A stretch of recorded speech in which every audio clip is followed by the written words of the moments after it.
Salve galera, tudo bem? Eu nunca cheguei a fazer um conteúdo assim gravado falando para ninguém, então vai ser meio diferente para mim, mas eu espero que dê tudo certo. Eu vou falar para vocês hoje então um pouquinho do conteúdo que eu tenho acumulado já faz algum tempo, desde o começo da pandemia, quando começou acho que essa curiosidade sobre tudo isso que está acontecendo. Para quem não me conhece, eu sou o Mu, eu sou formado em design aqui pela Unesp de Bauru, eu me formei em 2017. Aí, logo em seguida, entrei no mestrado em mídia e tecnologia, onde eu pesquisei sobre o movimento maker, daí que vem a terceira parte do que eu vou falar para vocês. E agora eu estou no doutorado, no mesmo programa, só que agora eu estou meio que perdido no meu projeto, então nem compensa de falar com vocês. Eu dividi o material de hoje, então, em três partes, para ficar um pouquinho mais fácil da gente destrinchar ele. A primeira parte é para a gente tentar compreender, então, através de uma perspectiva crítica, o que é a pandemia que está acontecendo no mundo em 2020. E trazer certas problemáticas também do que vem acontecendo no mundo agora, geopoliticamente falando.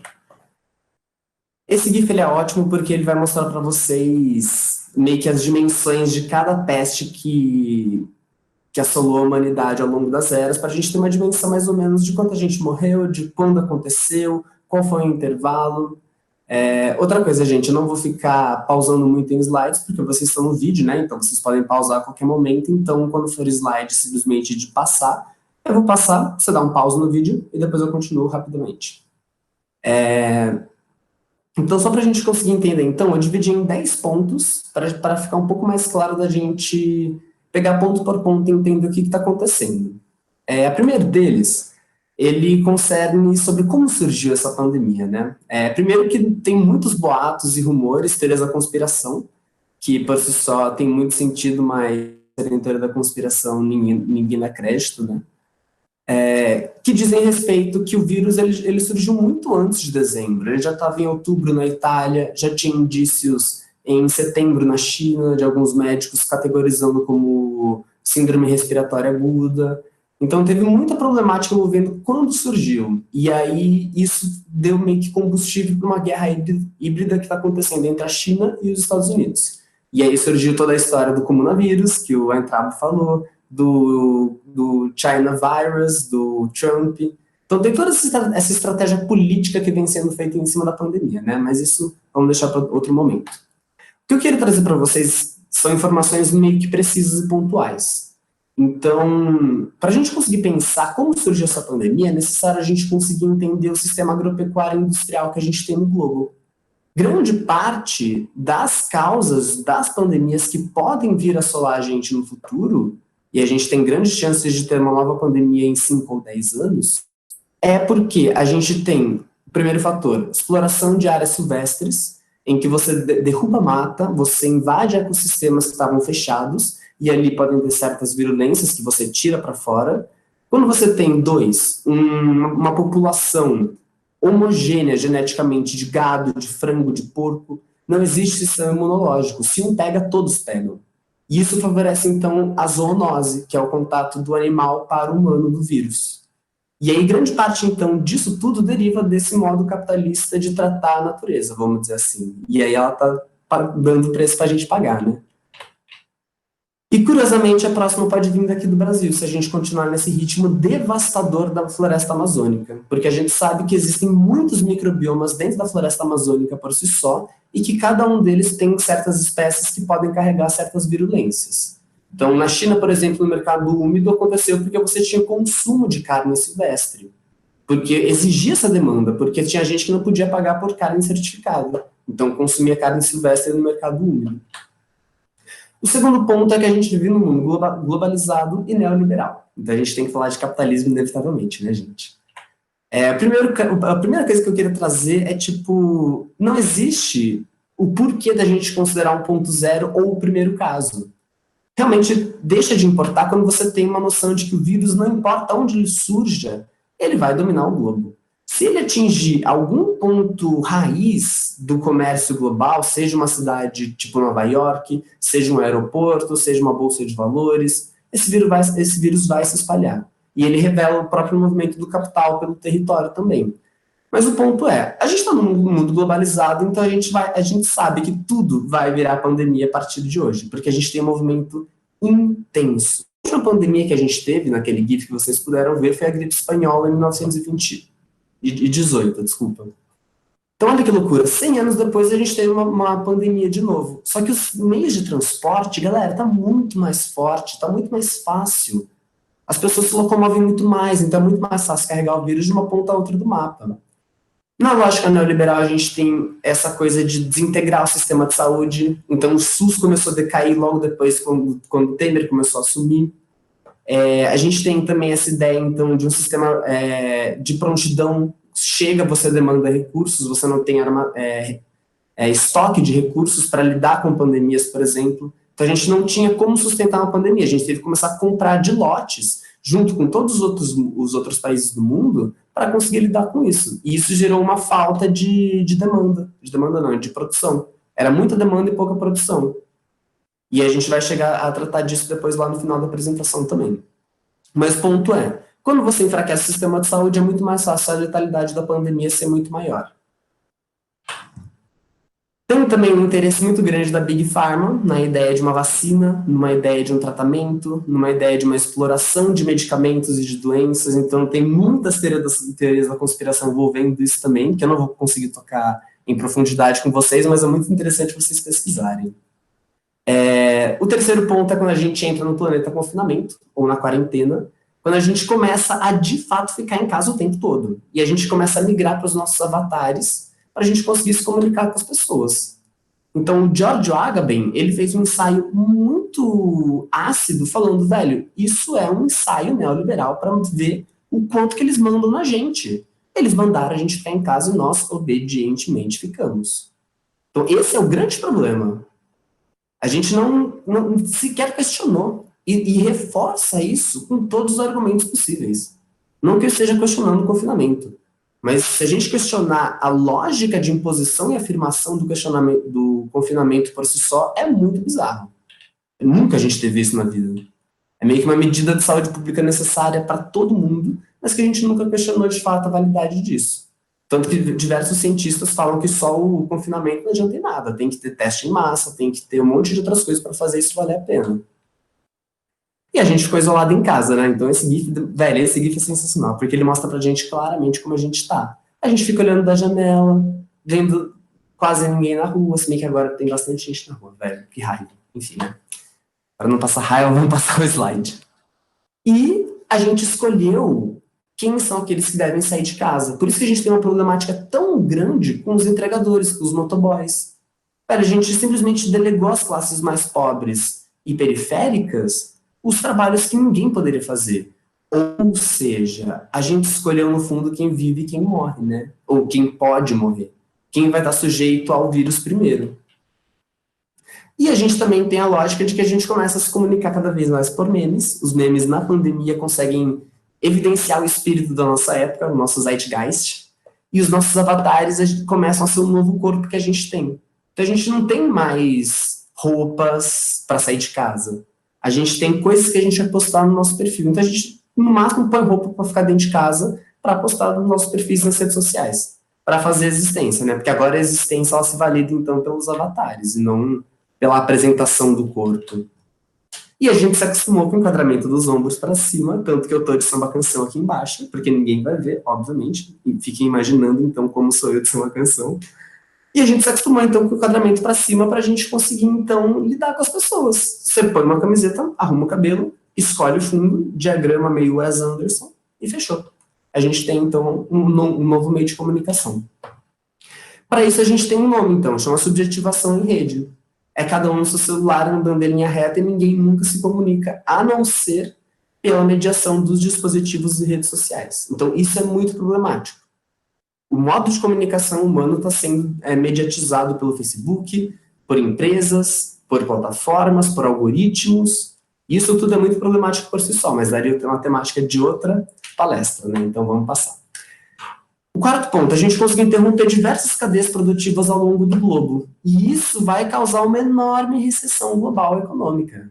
De certa forma, a recessão de 2008 nunca acabou, né? A gente ainda está vivendo essa recessão, mas agora vai aprofundar. Porque a gente teve que parar e a gente não conseguiu lidar com a pandemia eficientemente, teve que aumentar o confinamento e a cadeia produtiva continua paralisada.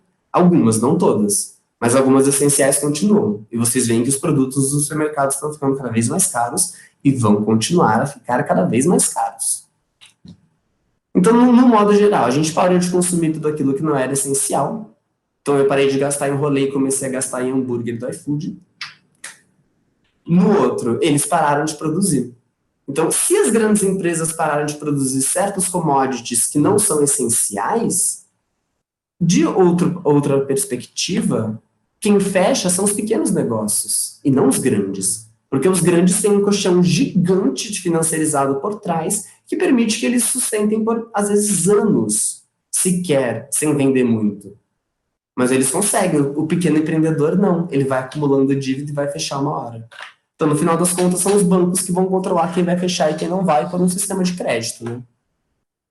Quinto, a gente fez uma distinção entre trabalho essencial e não essencial. E isso é uma problemática gigante, porque agora a gente tem uma noção de que existem coisas que são essenciais, coisas que não são essenciais. Então, por que a gente faz uma coisa que não é essencial? Ou, essencial a quem? A quê? Porque certos trabalhos, eles demandam que você produza para conseguir dinheiro para viver. Então, ele é essencial para você. Mas ele é essencial, de fato, para uma sociedade? Será que a gente tem cadeias produtivas que, de fato, lidam com o consumo ecológico? Ou será que a gente tem um monte de ciclos produtivos e de consumo que simplesmente movimentam capital e a gente não tem por que produzir tanta coisa? Então, a gente está começando a perceber tudo isso quando a gente para e olha de fora, digamos assim. E agora começou a era do home office, né, galera? Então tá todo mundo em casa, principalmente os designers, né? Porque a gente pode trabalhar de casa. E aí você fica fazendo um Discord com os colegas e fica conversando, e você pode filmar enquanto você trabalha, porque agora você está na sua casa, por exemplo. Então, certas coisas vão mudando na dinâmica do trabalho, né? A gente vai ter que se acostumar com isso também. O sexto ponto é que a gente tem uma pandemia de desigualdade regida pela necropolítica. Então, isso que vem dar o nome da minha palestra do momento. Porque, claro, isso é a cena mais emblemática disso, né? Paraisópolis. Por quê? Os pretos são os que mais morrem. E eu trouxe gráficos para vocês verem isso, lógico. Então, olha só, galera. Vai pausando o vídeo, porque eu não vou ficar parando. Mas vocês estão vendo, né? Olha que doideira, velho. Outra, a gente tem o extermínio dos povos indígenas. Ele continua, na real, né? Por outros mecanismos. O Bolsonaro, ele veta ajuda médica lá. Você cada vez mais tem a intrusão de madeireiros contaminados e deliberadamente contaminados pelo vírus para espalhar dentro de cada comunidade e de cada povo o vírus. E aí você nega ajuda médica e as pessoas vão morrendo, né? Lógico. A gente pode ver isso também quando a gente tem um sistema de pontos para você conseguir um leito de UTI. Então, se você tem pontos suficientes, se você merece, você consegue. Se você não merece, meu bem, a gente não consegue lidar com todo mundo. Então, olha quanta coisa uma situação de exceção como uma pandemia vai mostrando pra gente sobre a nossa própria cultura ocidental. E aí a China é um outro caso, por exemplo. Todo o Oriente está lidando de uma outra maneira com a pandemia, e acho que isso daria também uma temática de uma outra palestra, mas é completamente diferente, galera. Sétimo ponto é que a gente vai entrar por uma guerra por uma vacina. A gente já entrou, na real, né? A gente teve diversas empresas anunciando que estavam conseguindo pra caralho, estavam mandando benzaço. E aí, chegou no final das contas, não tinha nada de resultado positivo. Então, a gente diz, várias empresas dizem que conseguem até o final do ano. Mas, para mim, é mera especulação financeira. Eu acho que a gente vai demorar um pouquinho para ter uma vacina eficaz top. E a gente também tem várias problemáticas entrando nessa linha de você ter uma imunologização da população como um quesito meio que de marcação nazista, como a gente tinha de rotular as pessoas que são contaminadas e as pessoas que não estão contaminadas. A gente está indo para outros caminhos no debate das ciências políticas sobre como a gente vai lidar com os corpos infectados e essa esterilidade das relações pessoais. A gente tem uma problemática muito grande da Fundação Bill e Melinda Gates, que é a fundação que mais apoia o OMS, inclusive acho que é a maior doadora da OMS do mundo, inclusive das nações. E a produção de vacina deles, que eles têm uma empresa que chama Inova, se não me engano, que falhou miseravelmente em todos os testes. Eles que conseguem controlar, por exemplo, dizendo que a gente não pode, dizendo que a OMS tinha que recomendar que a gente não pode fazer aglomerações enquanto a gente não tiver uma vacina. Ou seja, evitem aglomerações, galera. A gente tem o ID 2020 também, que é uma produção que está rolando de uma identidade digital para pessoas que não têm uma identidade analógica, no sentido de ter um RG, ter um cadastro físico, um papelzinho ali que você possa apresentar. Se vocês quiserem, pesquisem na internet o vídeo, eles dão situações em que essa identidade poderia ser útil, mas isso também foi linkado a essa ideia de imunologização da população, e você marcar na ID 2020, nessa identidade digital, essa pessoa tem tais vacinas ou não. E isso ser quesito para você ter certos direitos ou não. O oitavo ponto é que há quem lucre com isso. Se vocês quiserem nomes, procurem a BlackRock, que é uma das maiores agenciadoras da Goldman Sachs, e o pessoal do City of London, que são os trilionários do mundo. Vocês não sabiam que existiam trilionários, mas existem. Porque são capitalistas financeiros, que eles fazem, financiamento de várias empresas. Mas os maiores conglomerados de empresas são financiados praticamente pelos mesmos grupos. E esses grupos são praticamente famílias. Então a gente tem um oligopólio gigante de capitalistas financeiros nesse império anglo-saxão que meio que tem o controle do mundo, digamos assim. O novo ponto é que a gente vai ter um novo mundo tripartite, ou seja, os Estados Unidos ele vai deixar de ser essa potência hegemônica geopolítica para ter que batalhar com uma potência eurasiática, na figura da Rússia e da China. Então, nesse ponto, a gente pode começar a debater o fim da cultura ocidental como a gente conhece. Dessa ideia de você ter uma hegemonia da cultura ocidental e a gente ter uma intrusão gigantesca da cultura oriental nos nossos modos de viver. A gente já está vendo que a gente está virando cada vez mais parecido com o Japão, na ideia de máscaras, por exemplo. E a gente vai começar a ver, então, cada vez mais aspectos da nossa cultura que vai começar a ser modificados por essa intrusão cultural, dessa nova potência que está surgindo. E agora é o ponto em que a gente começa a respirar para tudo isso e a gente começa a pensar, então, como a gente consegue lidar com tudo isso, né? Então, para isso, a gente vai começar a pensar o que a gente pode fazer em relação a tudo isso, e eu meio que vou dar as direções do que eu estou pesquisando para a gente começar a pensar, então. O segundo ponto, então, é o design especulativo e crítico, que é uma coisa que surgiu lá em 2016 na minha vida, com o queridíssimo amigo Eduardo Zamiewski. Ele fez um post no Medium, inclusive podem pesquisar, tá lá ainda. E ele faz meio que uma arqueologia completa do design especulativo para a gente entender de onde vem, como é que ele funciona, quais são os caras que estão fazendo isso na atualidade. Inclusive eu trouxe algum deles. Acho que no próximo, ou nesse mesmo. Vamos ver. E então eu queria começar a debater com vocês um pouco de design, um pouco de filosofia, para a gente conseguir pensar como é que a gente consegue especular. Eu queria debater com vocês, então, primeiramente, o que é design, e aí eu não vou poder ter uma resposta de vocês, mas pausem o vídeo e pensem. Para mim, design é inventar. É quando você chega e inventa alguma coisa. Então, pense naquele inventor do século XIX, tipo Thomas Edison, Nikola Tesla, aqueles caras que tinham umas ferramentas analógicas, começou a juntar, descobriu um circuito de corrente alternada, descobriu tal coisa, e aí foi surgindo grande parte da tecnologia que a gente tem hoje. Transporta isso para o século atual, a gente tem um cara que ele faz uso das tecnologias de hoje para inventar, primeiramente, problemas, segundamente, a solução desses problemas, os meios de execução da solução desses problemas e o produto que decorre dessa solução. Então a gente meio que polariza isso numa rosa dos ventos e consegue fazer o projeto meio que fazer um círculo nisso. Então o círculo projetual é isso. É você pensar o problema, a solução, os meios de resolução e o produto disso tudo. E a gente pode intercambiar tudo isso muito bem. Agora, a filosofia ela tem um jeito um pouquinho diferente de definir projeto. E eu não vou definir para vocês porque a gente não tem tempo. Mas, de um jeito pragmático, ele é uma balística de possíveis. Pensem num arremesso de um projétil. Você tem todas as condições de arremesso, as condições de trajeto da parábola e as condições de aterrissagem. Então, esses são os 3 pontos. Você faz todos os preparativos do projeto, depois você coloca o projeto em andamento e você alcança o objetivo em que você chegou lá. Então, no caso do design especulativo, a gente tem que trabalhar com aquele pontinho lá no final, que é essa ideia de dar existência, de realizar, de possibilitar algo. Então, no caso de você conjecturar um projeto para um futuro distante, em que a gente não tem as tecnologias necessárias, como é que fica? Então, é isso que eu queria debater rapidamente com vocês hoje. Então, nessa definição de design, a gente tem essa coisa que é abstrata e caótica, ela é reversível, ela é possível, e a gente pode trabalhar as existências das coisas dessa maneira, repensando através de problemáticas e soluções dessas problemáticas. Show! Para a gente conseguir pensar projeto e criatividade, a gente tem que pensar em como é que a gente imagina. E aí eu vou trazer uma teoria histórica social de como é que a gente imagina. Pense em uma formação histórica. Uma formação histórica é uma condição em que o sujeito habita.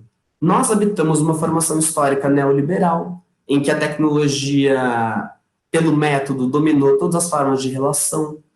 Isso é uma análise que eu vou fazer daqui para frente.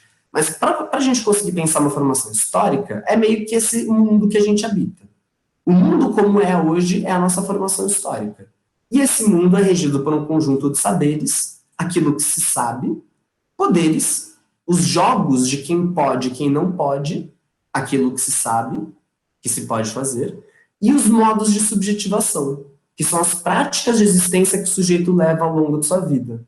Então, cada sociedade ao longo do globo tem um modo de subjetivação diferente. Portanto, a formação histórica, ao mesmo tempo que é global, ela é local. E o sujeito, nessa dialética, ele é formado, nessa existência de mundo. E nisso a gente consegue colocar as máquinas também. Imagina dar um computador para o Genghis Khan e mandar ele dominar o mundo com a internet. Aí, o cara teria dominado o mundo facilmente. Se naquela época, com os recursos que ele tinha, ele já quase dominou, imagina agora. Entendeu? Então, a gente tem cada vez mais máquinas que permitem mais poderes, mais jogos de poder, mais saberes, e o mundo começa a ficar cada vez mais complexo daqui para frente. Ou seja, pensar fora dessa formação histórica significa se situar fora, no vazio.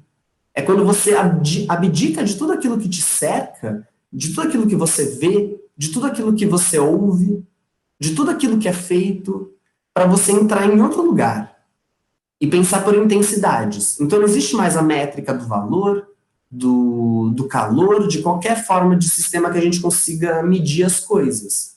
A gente não consegue, são coisas que a gente nem sabe o que é. Então trabalhar com o abstrato nesse sentido. É pensar coordenadas de um pensamento que ele vai se fazendo conforme você vai tecendo ele. Então você vai estipulando as coordenadas de um mundo fictício, por exemplo. Então você usa a ficção para propor um cenário, um contexto, para gerar uma problemática, e aí propor uma solução de um problema, por exemplo. Nesse sentido, então, a gente dissolve toda a atualidade em busca de possibilidades, daquilo que está por vir e que poderia ser possível de ser feito. Então, nesse sentido, quando a gente imagina, a gente pensa o próprio pensamento para conseguir chegar um pouco mais além. Show! A gente tem a metáfora de pensar dentro da caixinha também, né? Então, a gente tem que pensar fora de quê exatamente, né? Que a gente não tem esses modelos propriamente ditos, tipo, como é que eu penso fora de tudo isso, né? Então, eu queria pensar com vocês, até o final da apresentação, como é que a gente sai de tudo isso, né? E isso implica em conhecer o que está acontecendo agora também.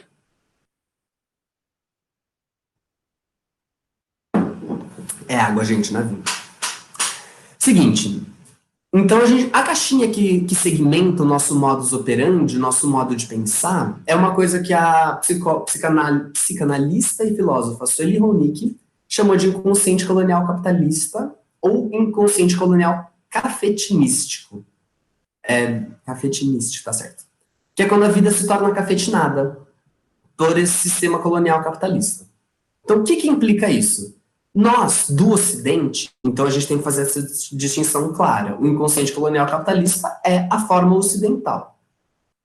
Ele é regido por um princípio de colonialidade, ou seja, territorialidade, segregação, segregar para dominar, que é a lógica dos Estados Unidos. Você divide e depois domina.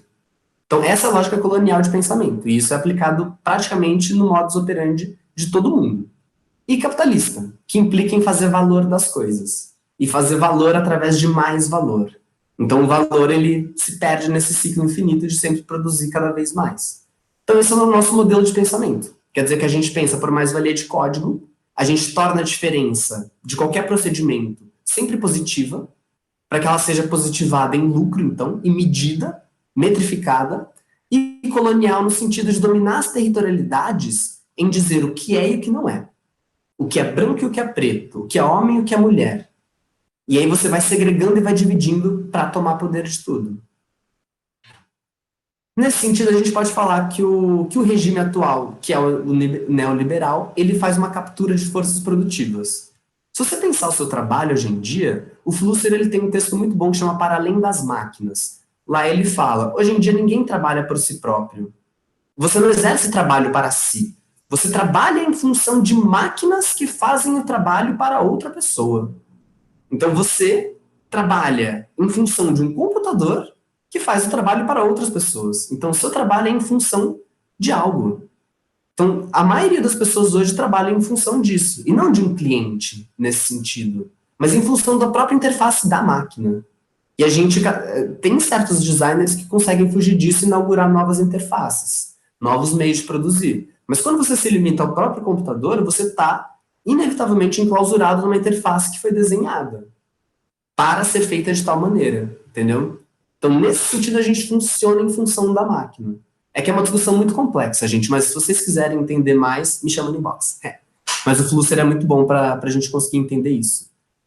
E a gente parte, então, para as teorias de controle, de biopoder, de necropoder, em que a gente tem o controle de uma vida. E uma vida no sentido de qualquer vida. Não importa qual seja. Não é se fulano ou cicrano, são números. Eu controlo tantos. Então, isso é a necropolítica. Quando você trata pessoas como números, e a mortalidade de um vírus numa pandemia não vira mais a questão que o Jornal Nacional mostrou, por exemplo, de pessoas que tinham nome, famílias. Mas sim o caso de pessoas que viraram números estatísticos e que ainda assim é muito camuflado, né? O que dá mais raiva de tudo. Mas aí a gente começa a pensar, então, que, querendo ou não, a nossa vida é controlada pelos aparatos do Estado que são disponibilizados para a gente. E aí, quando você reduz o Estado e coloca a iniciativa privada como única saída, quem tem dinheiro consegue. Quem não tem dinheiro é controlado. Tem a sua vida controlada, entendeu? Você não consegue sair desse ciclo infinito de ter que trabalhar para conseguir se sustentar. E não ter dinheiro para conseguir se programar no futuro. Então, isso tudo é uma forma de controle de uma vida. De limitar o potencial de ação de uma subjetividade, saca? Show. Outra discussão que o Flusser traz é a era do método. Ele fala que a metodologia ela é muito mais importante do que qualquer coisa. Então a gente tem 3 questões que regem a forma de conceber o mundo.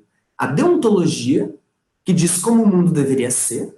A ontologia, que diz sobre o que é e como se constitui o mundo. E a metodologia, sobre quais processos o mundo pode se fazer construir. Então a metodologia, a deontologia e a ontologia caminham todas juntas. A questão da era moderna e a pós-moderna que a gente vive é que o método começou a dominar tanto em que a estética da existência dos gregos ela pode ser traduzida num método da existência.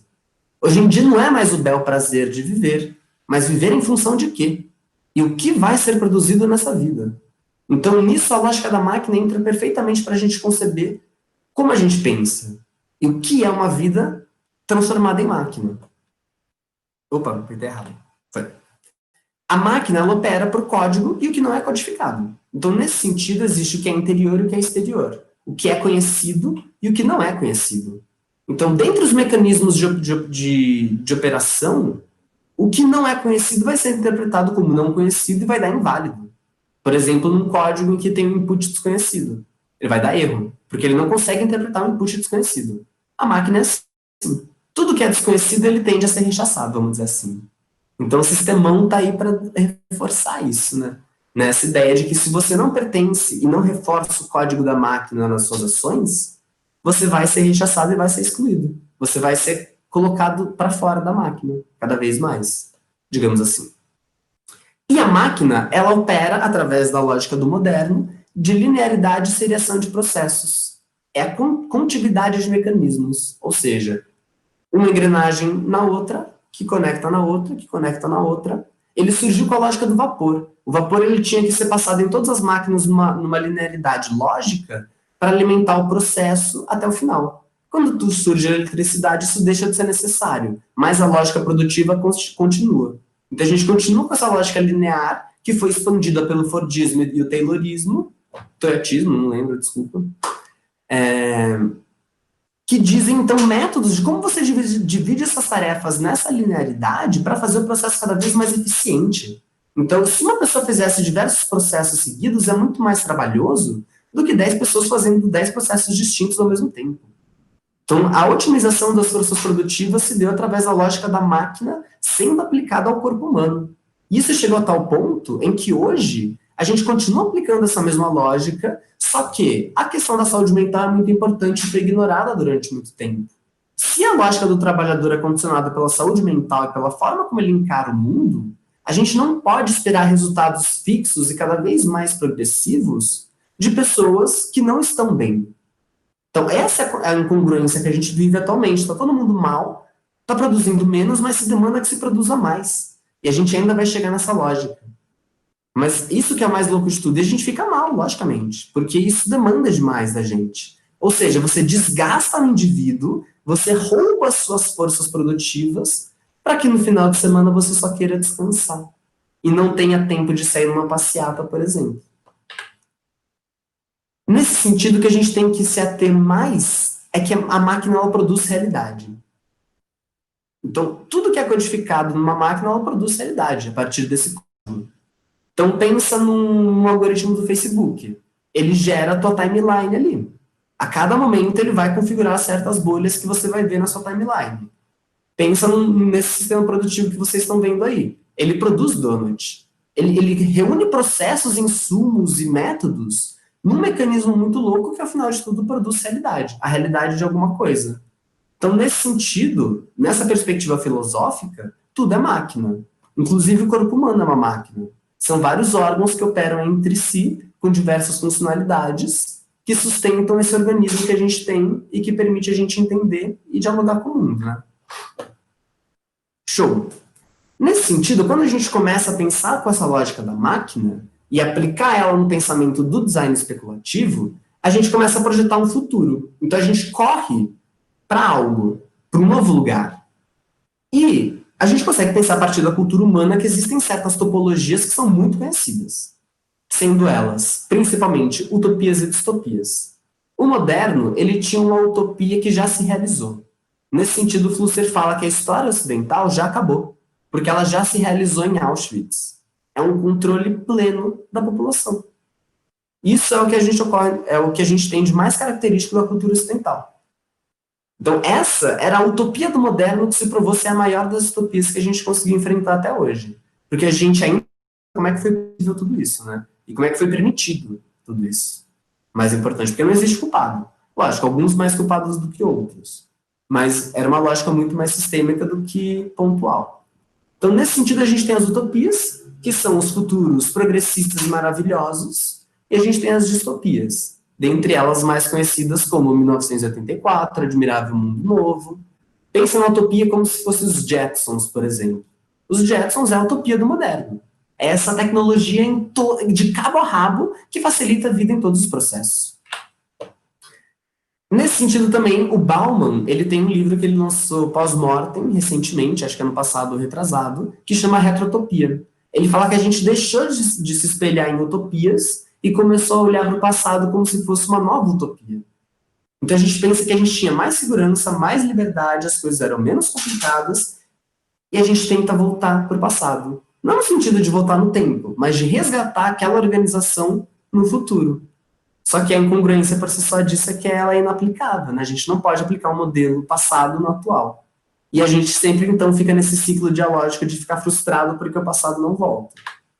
E o que eu queria trazer para vocês é um conceito do Foucault, maravilhoso, que é a heterotopia.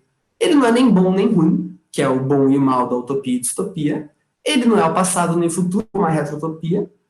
E ele é só diferente. Então, a heterotopia são novas formas de conceber o mundo, digamos assim, que não estejam pautadas em modelos pré-existentes, da ficção científica e de coisas assim. Então, nesse sentido, eu queria que a gente pensasse nessa forma aqui, que ela é maravilhosa. Ela é meio que a gente viaja para um outro topos, faz todo o trajeto e reinjeta de volta ele na sociedade, na atualidade, desculpa. Então, você vai, você brisa, você vai longe, pensa como poderia ser, se seria legal ou não, e você traz os ensinamentos dessa viagem de volta para o presente. Para mim, essa é a missão do design especulativo nesse momento. É fazer essa transição de possíveis, de um futuro só imaginável, para uma atualidade projetável. E aí entra o projeto, então. E para a gente conseguir pensar tudo isso, tem uma teoria que está surgindo agora que ela é muito importante, que vale a pena pensar para o projeto também, que ela é a questão da redução da energia livre. Então pensa assim, a realidade ela é isso. São pequenos sistemas que vão interagindo entre si, nesse movimento de cada um, que produzem uma realidade maluca. E essas conexões vão então fazendo efeitos de máquina que produzem certos fenômenos. A redução da energia livre diz que esses movimentos sempre tendem a reduzir as possibilidades de gastar energia demais, digamos assim. Ele tende a sempre conservar a energia e sempre a reduzir esses estados possíveis que ele poderia assumir para coisas mais controladas, digamos assim. A evolução ela segue esse princípio. Quando você tem cada vez mais estabilidade genética, cada vez menos anomalias pelo fato de você ter, por exemplo, mistura genética entre pessoas muito próximas. Então, todos esses fatores eles vão eliminando a possibilidade de erro, digamos assim. E a realidade ela opera mais ou menos dessa maneira.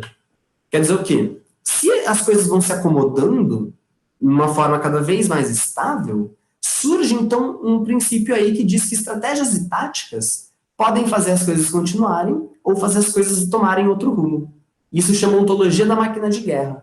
É você pensar, então, em como as coisas poderiam ser diferentes e usar de estratégias para fazer isso acontecer.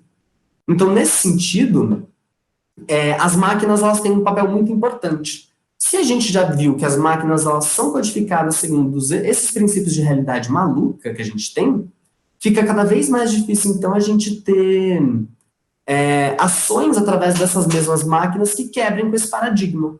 Então, nesse sentido, a minha tese de mestrado, por exemplo, chegou na conclusão de que a gente precisa de novas máquinas, novas funcionalidades para novos processos para produzir um novo tipo de realidade. Os processos de Hong Kong foram um grande exemplo disso, em que todos os materiais cotidianos viraram máquinas de se proteger de bombas, de guerrilha urbana. Então, tudo foi transformado em função de um propósito que surgiu ali. Show! O terceiro ponto que eu queria tratar com vocês era sobre o movimento maker. Para quem não conhece, o movimento maker é essa história de você fazer o do it yourself, ou seja, você produz por você mesmo, segundo princípios de código aberto, de compartilhamento e coisas assim. Mas eu vou deixar isso mais explícito ao longo do material. O que eu queria trazer para vocês inicialmente é o contexto da sociedade pós-industrial. Ou seja, vivemos num mundo em que a gente não está mais nessa maravilha industrial. A gente não está mais no sistema analógico a vapor ou na eletricidade. A gente está em outros 500, meu amigo. A gente já está com outra tecnologia, a gente vive em função de fluxos de informação. A informação é o maior capital que a gente tem hoje em dia, inclusive. Então a gente tem que começar a entender essas coisas. Ou seja, a gente tem cidades inteligentes, aquelas cidades maravilhosas que a gente projeta, e vê nesses grandes eventos de design, tipo, uau, cidades maravilhosas. Mas o que a gente esquece de ver, por exemplo, é que a maioria dessas cidades são sustentadas por uma realidade muito mais cruel do que a gente gostaria de ver. E que são pessoas reais. Frisando isso, são pessoas reais que sustentam toda essa realidade material. Que são produções que são exploradas. Nisso surge uma nova economia dos desejos. Então, ao invés de você simplesmente ter essa produção que é antiecológica, que deriva de um sistema global de exploração de países de terceiro mundo, eu não quero mais isso. Então, tomando consciência dessa cadeia produtiva, de todos os produtos que chegam até você, surge um novo desejo aí de tomar posse desses processos produtivos e produzir segundo os seus próprios ideais. A própria sociedade, então, especulou que o sujeito neoliberal, que é esse sujeito que todo mundo gostaria de ser, que está na Globo, que está na Forbes, que está no Wall Street. O que é esse sujeito? Esse sujeito ele é o sujeito empresarial. Ele é aquele sujeito que ele é tratado como empresa de si mesmo. Ou seja, ele é responsável pelos seus acertos e pelos seus erros. Então ele arca com tudo que acontece sobre si mesmo. Disso deriva a seguinte questão. Quando a gente começa, então, a tomar conta de nós mesmos, um Estado deixa de ser necessário. Então, a lógica de cada vez mais desmontar o aparelho estatal deriva de uma outra lógica, que é relegar ao sujeito plena função e responsabilidade sobre a sua própria existência. Então, nesse sentido, se você não conseguiu, o problema é seu. Então, essa é a lógica do sujeito neoliberal. É transformar cada pessoa numa empresa de si mesmo para que ninguém mais seja responsável sobre você. Que você tenha todas as liberdades que você queira ter. Entendeu? Então, essa é a utopia libertária que se realizou no neoliberalismo. Dois caras, que é o Christian Larval e o Pierre Dardot, eles têm um livro que chama Nova Razão do Mundo, e eles dizem que o sujeito neoliberal ele opera por um dispositivo de desempenho gozo. Ou seja, quanto maior o desempenho, maior a felicidade que a gente tem, né? Top. Então, quanto mais a gente trabalha, mais realizado a gente está em relação à nossa própria existência, né? Então, o trabalho, ele confere valor à própria existência. Essa é a grande questão que eles trazem. O trabalho realiza a existência. E quando o Flusser fala que perguntar para que eu trabalho deve impossível e lógico, quer dizer o quê? A gente trabalha porque a gente tem que trabalhar e tem que ser feliz com isso, porque essa é a realidade que foi imposta pra gente, velho. Entendeu? Então, se a gente organizou a sociedade assim, você não tem como fugir. A não ser que você pense numa solução melhor. Aí que surge o design especulativo, né? Tem um vídeo muito bom que chama Death by Overwork, Karoshi in Japan. Vejam ele, eu não vou mostrar agora porque não vai dar tempo. Então, ele fala que o Japão ele foi essencial porque ele foi um experimento social. Logo depois da Segunda Guerra Mundial, ele estava completamente falido. Os Estados Unidos injetou dinheiro lá, fez com que o Japão se tornasse um país de primeiro mundo, pelo quesito produção, produções ultratecnológicas, produções informacionais, produções de conhecimento e tecnologia, a tal ponto que o Japão conseguiu passar por um milagre econômico. Ele ficou maravilhoso, ele não parava de crescer até o ponto de virar a segunda maior economia do mundo. Só que tudo isso teve uma consequência nos seus cidadãos, que eram cidadãos que trabalhavam até a morte. Karoshi literalmente significa trabalho até a morte. Trabalhar demais. E isso não é um fenômeno exclusivamente do Japão, mas ele acontece no mundo todo, né? A gente vê isso, todo mundo trabalha demais. É que lá é demais mesmo. Os caras trabalham 14 horas por dia, sai do trabalho, bebe até desmaiar no chão, dorme na rua, acorda no dia seguinte e já vai trabalhar de novo. É surreal. Nesse sentido, então, a gente tem essas cadeias globais que a gente já falou, para a gente pensar, então, como todos os produtos chegam até a gente, produzidos na China, e principalmente na China, que tem um monopólio de máquinas, e eles têm um projeto muito louco, gente, chama Made in China 2025, em que eles pretendem se tornar o epicentro de produção de commodities do mundo. Eles já são, na real, né? Mas eles vão sustentar isso cada vez mais. Até o ano que vem eles pretendem erradicar a pobreza. Então, gente, a China realmente vai virar a grande potência hegemônica do mundo. E vai ensinar pra gente outros modelos de vida, o que é mais louco. Então, além de máquinas, a gente... por exemplo, a China produzia grande parte dos EPIs para o mundo todo.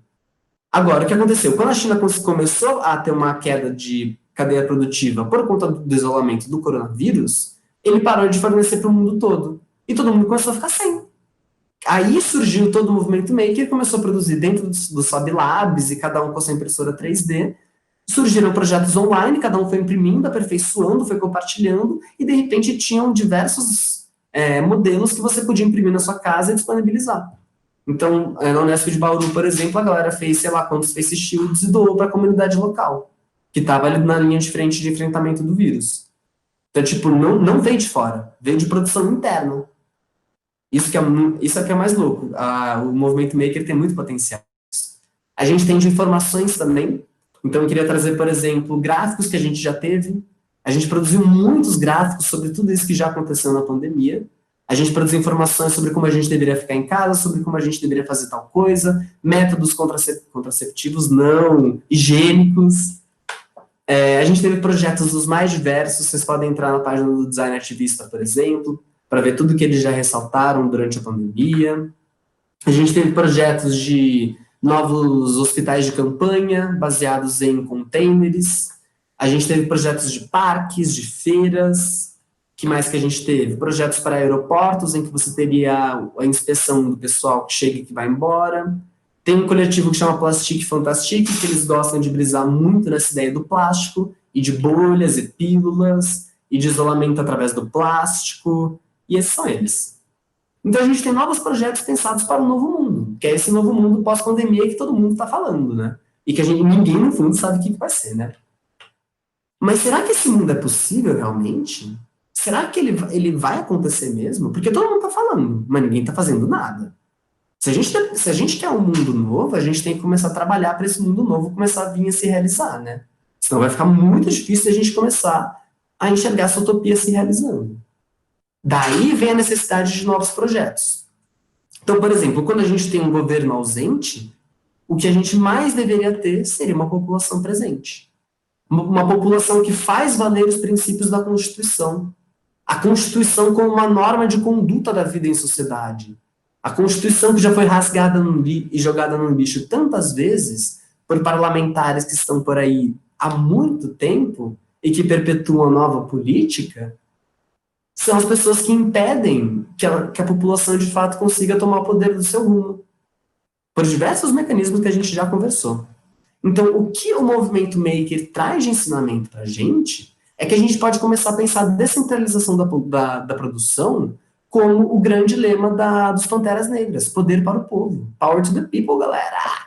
Sabe o que é isso? É a gente começar a pensar, então, que os processos que a gente começou a inconscientemente relegar para indústrias mundo afora, para entidades e ONGs que a gente nunca sequer ouviu falar, mas que nossos impostos são destinados para lá, por exemplo. Todo esse mecanismo complexo demais para a gente conseguir entender acaba alienando o sujeito de toda essa lógica produtiva. Então, o que a gente tem é um estímulo constante ao consumo de informação, de produtos, de alimentos, de sensações, de estéticas, de tudo. Nós consumimos absolutamente tudo que jogam pra gente. E aí sempre surgem projetos produtivos para conseguir suprir essas demandas. Ou, às vezes, para criar novas demandas, né? E nesse processo todo de criar um processo grande, os processos menores foram esquecidos. Cada vez menos pessoas conseguem fazer um bolo, cada vez menos pessoas passam o domingo inteiro cozinhando, como se o ato de cozinhar desse fruição à vida. E aquele ato social de cozinhar em conjunto e comer em conjunto. A gente vai se acostumando tanto que a gente vai se esquecendo de como as coisas eram. E aí a gente acaba indo para futuros meio bizarros.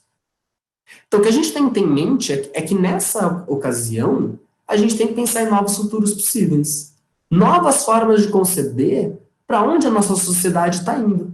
Porque toda vez que a gente só pensa em distopia.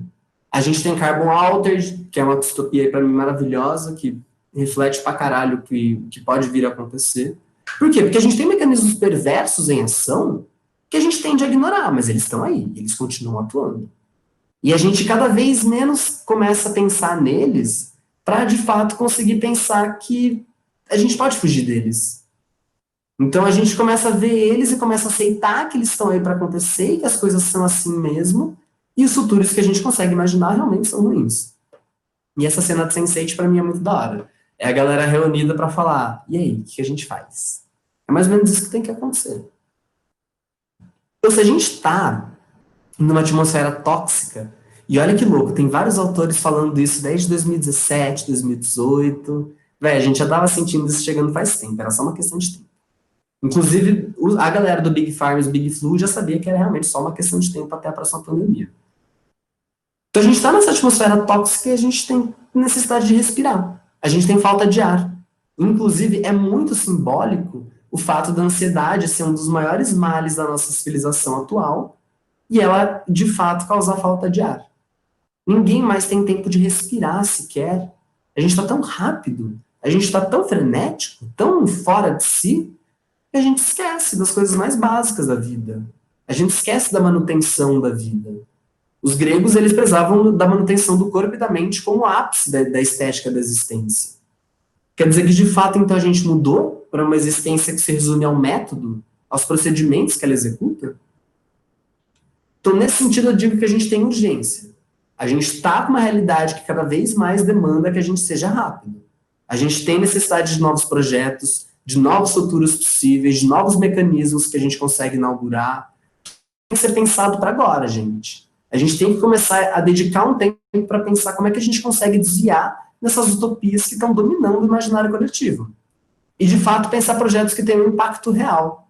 Parar com essa lógica de fazer projetos para se formar, de projetos para cumprir com matérias. Qual é a ética de um designer nesse ponto? De fazer projetos que não importam? A gente tem que começar a se cobrar, então, não para politizar os nossos projetos, mas para, de fato, tomar problemáticas reais e exercitar a sua resolução. Pensar um novo mundo a partir dessas resoluções, então. Então, nesse sentido, eu começo a me perguntar, será que a gente tem que, de fato, projetar para o mundo real?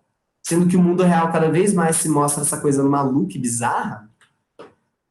Quais são as necessidades reais que a gente tem? Será que a gente tem tantas necessidades assim a tal ponto que fica tão difícil da gente separar uma e dividir e solucionar ela?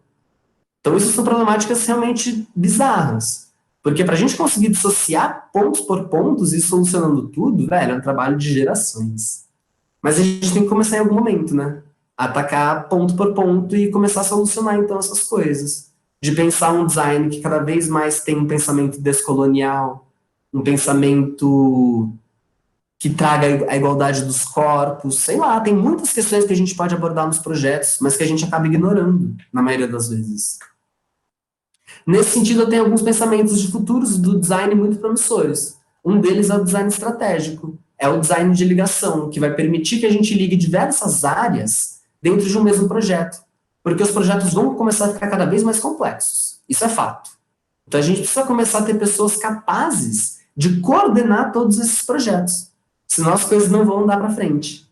A gente vai ficar sempre parado, entendeu? Então, acho que a gente precisa começar a pensar num design que não se limite mais somente às atuações que a gente conhece, como gráfico e produto, e moda, e, sei lá, vários.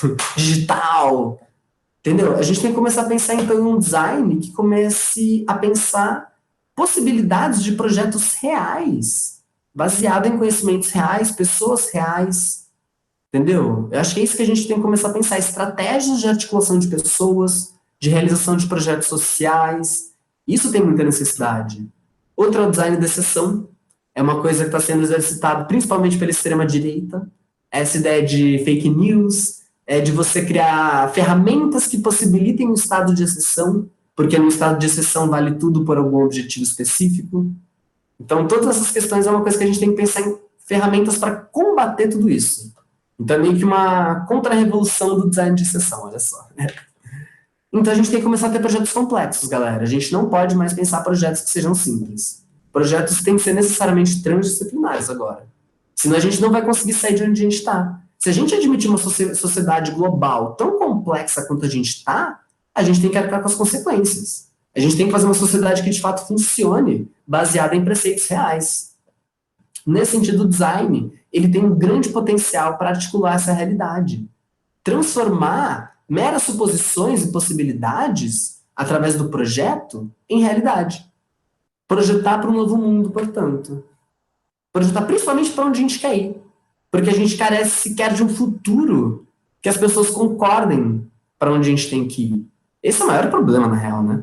Então, se a gente não tem um futuro que todo mundo concorda para onde a gente tem que ir, como é que a gente pode começar a ir para lá? A gente tem que começar a juntar de novo. Lembra que eu falei do dividir e reinar? Então, a gente tem que juntar para começar a pensar em novas formas, em novos futuros, novas direções para onde a gente está coordenando os nossos esforços. E, lógico, fazer um projeto de como a gente vai chegar lá, né? A gente é designer, porra. A gente tem que fazer os projetos, então. Agora, a questão do que virá, quem fará e o que vai acontecer, eu não tenho resposta, mas a gente pode começar a pensar nisso, né? Então é isso, gente. Eu falei tudo que eu tinha para falar, foi muito rápido, espero que vocês consigam entender. Quem gostou, bate palma, quem não gostou, paciência. Tudo que eu falei, ao mesmo tempo que reflete a minha perspectiva, foi baseado em diversas pessoas, diversos autores. Quem tiver qualquer tipo de dúvida, o contato do pessoal da Conde para começar a falar comigo e a gente vai dialogando da forma que a gente puder. Deixa eu parar a apresentação. Então é isso, gente. Obrigado pela oportunidade. Obrigado para quem chegou até aqui. Se vocês curtiram, dá um like no canal, subscreve aqui. E vamos que vamos, gente. Muito obrigado. Fiquem seguros e até mais. Agora você vê como é que eu paro a gravação, né?